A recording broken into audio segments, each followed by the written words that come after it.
स्वागत है आपका हमारे YouTube चैनल याद करके दिखाओ पे। आज हम आपको बताने वाले हैं दिल्ली सल्तनत के प्रमुख वंश एवं शासक। जैसा कि आप सभी जानते हैं कि दिल्ली सल्तनत पे 5 वंशों ने क्रमशः शासन किया, जिनको दिल्ली सल्तनत के अधीन शासक माना जाता है। तो उसमें से जो पहला वंश है वो है आपका गुलाम वंश। तो इसके बारे में हम आज पढ़ेंगे।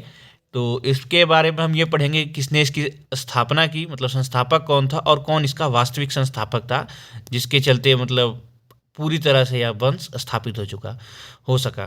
तो शुरू करते हैं। जो इसका पहला शासक था, जिसको इसका संस्थापक माना जाता है, वो था कुतुबुद्दीन ऐबक, जो कि 1206 से लेके 1210 ईस्वी तक राज किया।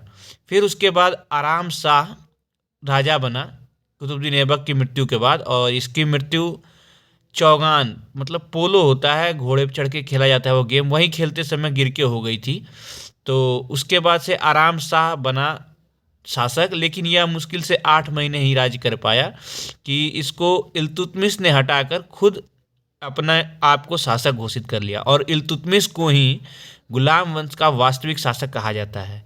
इसने 1211 से लेकर 1236 ईस्वी तक शासन किया। इसके मृत्यु के बाद रुकनुद्दीन फिरोज गद्दी पर बैठा, जो कि एक अयोग्य शासक था।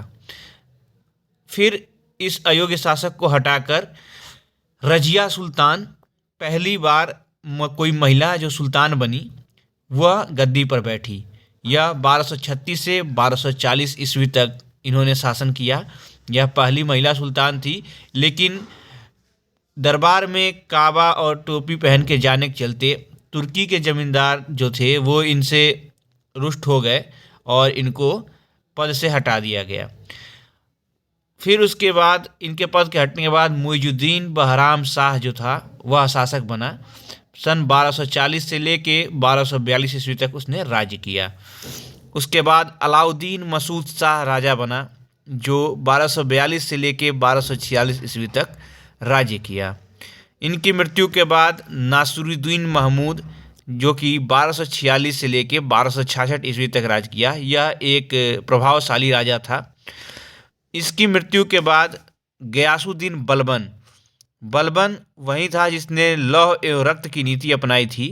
यह एक बहुत ही क्रूर और बहुत प्रभावी राजा हुआ।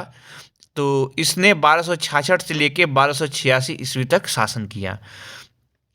और फिर कैकुबाद एवं शमसुद्दीन क्यूमर्स, इन्होंने 1287 से 1290 के बीच क्रमशः कैकुबाद पहले और शमसुद्दीन क्यूमर्स बाद में किया, और ये ही गुलाम वंश के अंतिम शासक भी रहे। इनके बाद गुलाम वंश का अंत हो गया, और गुलाम वंश के अंत के बाद जिस नए वंश का उदय हुआ उसके बारे में हम आपको कल बताएंगे।